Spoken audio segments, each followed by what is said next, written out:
మన main point ఏమిటంటే యేసును నమ్ముకుంటే పరలోకం గ్యారంటీగా దొరుకుతుంది. యేసయ్యను నమ్మకపోతే గ్యారంటీగా నరకానికి వెళ్తారు. ఇదొక్కటే మన మెయిన్ మెసేజ్. రెండవ మెయిన్ మెసేజ్ ఏంటంటే, ఇదొక చరిత్రాత్మకమైన ప్రసంగం అని చెప్పాను నేను ముందే. ఇక మళ్ళీ ఊరికే ఈ పనికిమాలిన గురించి నేను మాట్లాడను. Once and for all I'm settling the dispute.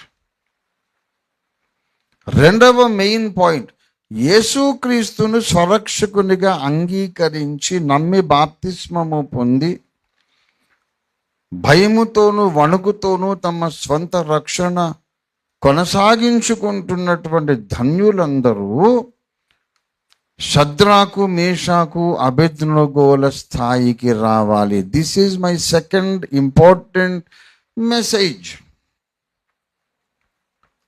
షద్రాకు, మేషాకు, అబేద్నెగోలు ఎందుకు అంటే, వాళ్ళు భూమి మీద జీవించిన కాలంలో ఒక ప్రపంచ సామ్రాజ్యం ఉంది, వన్ వరల్డ్ ఎంపైర్ ఉంది. ఆ ప్రపంచ చక్రవర్తి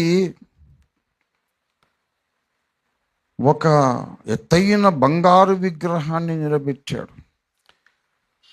మీరందరూ వచ్చిన రాజ్య పౌరులందరూ దీనికి సాగిలపడి మొక్కండి, లేకపోతే మండుచున్న అగ్నిగుండములో పడవేస్తానన్నాడు నెబుకద్నెజర్. షద్రాకు, మేషాకు, అబేద్నెగో అనే యూదా యువకులు మేము ఆ ప్రతిమకు మొక్కము, నమస్కరించము అన్నారు. మునుపు జరిగినదే మరలా జరుగును. అంత్య దినాల్లో ఇంకొక ప్రపంచ చక్రవర్తి ఉంటాడు, వాని పేరు క్రూర మృగము. ఈ క్రూర మృగము సంగతి ప్రకటన 13వ అధ్యాయంలో రాయబడింది. 13వ అధ్యాయము 7వ వచనాన్ని చూస్తే, ప్రతి వంశము మీదను ప్రతి జనము మీదను ఆయా భాషలు మాట్లాడు వారి మీదను అతనికి దానికి అధికారము ఇయ్యబడను. పరిశుద్ధులతో యుద్ధము చెయ్యను, వారిని జయించను, దానికి అధికారం ఇయ్యబడను. ఎలాగ యుద్ధం చేస్తాడు అంటే, 11వ వచనము నుండి అబద్ధ ప్రవక్త ఒకడు కనపడతాడు.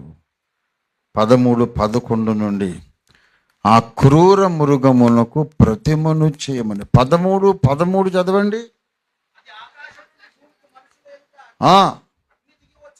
అగ్ని దిగి వచ్చినట్టుగా మనుష్యుల ఎదుట గొప్ప సూచక్రియలు చేయుచున్నది. కత్తి దెబ్బ తిని బ్రతికిన ఆ క్రూర మృగమునకు ప్రతిమను చెయ్యవలెను. దానియేలు 3వ అధ్యాయంలో ఏముంది?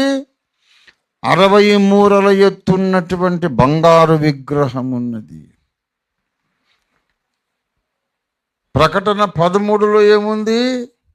కత్తి దెబ్బ తిని బ్రతికిన ప్రపంచ రాజుకు ఒక ప్రతిమను చేయమని వాడు భూనివాసులకు చెప్తున్నాడు అబద్ధ ప్రవక్త. చెప్పండి, చదవండి. ఆ కత్తి దెబ్బ తిని బ్రతికిన మృగమునకు ప్రతిమను చెయ్యవలెనని చెప్పుచు మృగము ఎదుట చేయుటకు తనకి ఇయ్యబడిన సూచనల వలన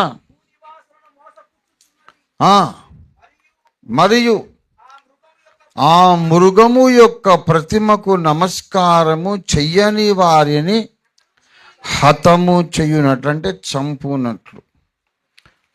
ప్రకటన 13లో ఒక ప్రతిమ ఉంది, ప్రపంచ రాజు యొక్క ప్రతిమ.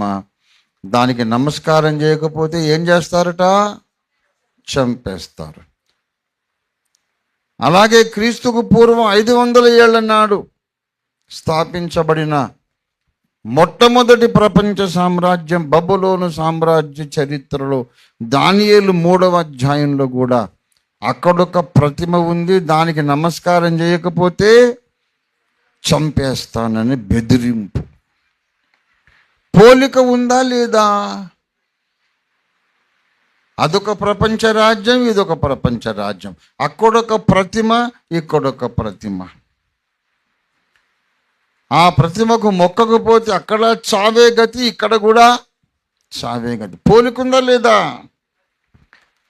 అలాంటప్పుడు మనం ఏం చెయ్యాలంటే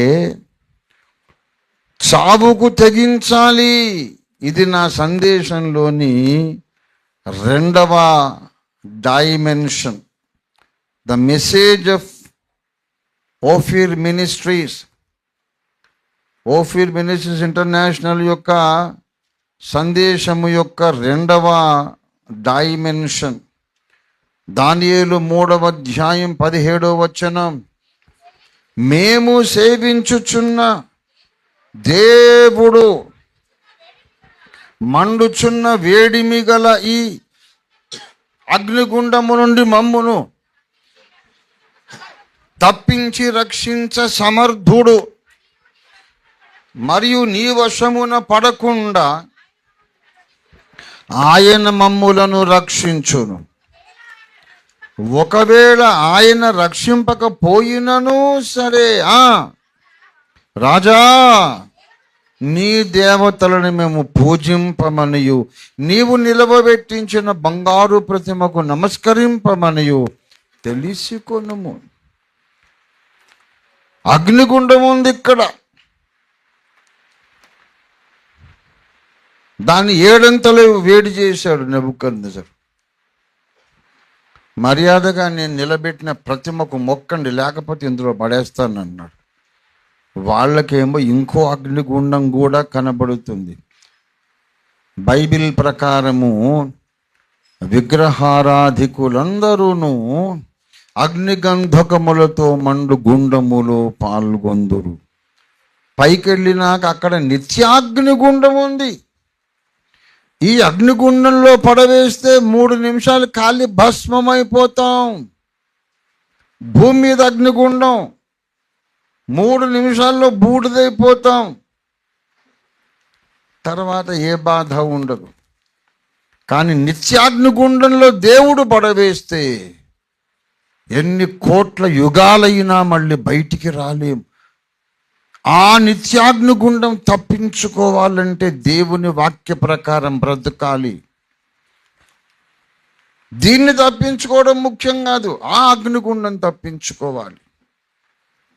రాజా, మేము సేవించుచున్న దేవుడు నువ్వు తయారు చేసిన ఈ అగ్నిగుండం నుండి మమ్మల్ని తప్పించడానికి సమర్థుడు. ఒకవేళ తప్పించకపోయినా సరే కాలి బూడిదైన అయిపోతాం, కానీ నీ దేవతలకు మేము మొక్కమంతని భీష్మించుకున్నారు.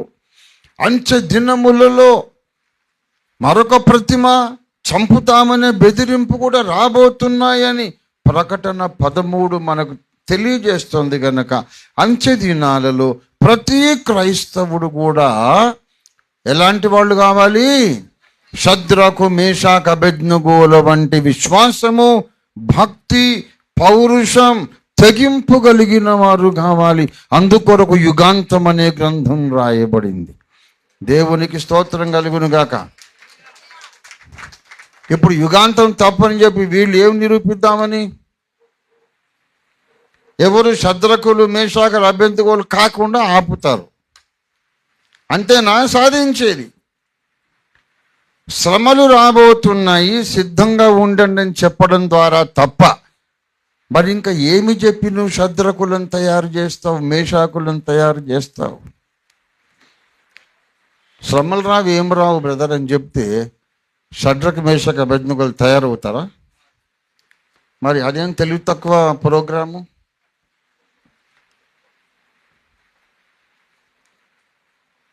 నేను చెప్తున్నాను, నా గ్రంథములో అన్ని ఈకలు వీకి ఈ అక్షరం తప్పు, ఇది అక్షర దోషం, ఇది ఈ దోషం, అది ఆ దోషం, ఇది చక్రిక దోషం, ఇది బిక్కిరిక దోషం అని అన్ని తెలివి తక్కువ వాదనలు మీరు ఎన్నన్నా చెయ్యండి, అదంతా బహ్వాస్, ఫాల్తు ముచ్చట్లు. అవన్నీ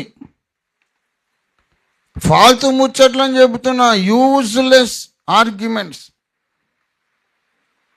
నా నా చేత దేవుడు రచింపజేసిన ప్రణాళికా గ్రంథములను విమర్శించే వాళ్ళందరూ కూడా తమ వాదముల యందు వ్యర్థులైపోతున్నారు. పనికిమాలిన పనులు మీరు చేసేవి. మీరు ఎన్ని వాదించినా ఈ మాట తప్పు, ఆ మాట తప్పు, ఈ మాట తప్పు, మీరు ఎన్ని వాదించినా అల్టిమేట్గా నేను చెప్పేది ఒకటే,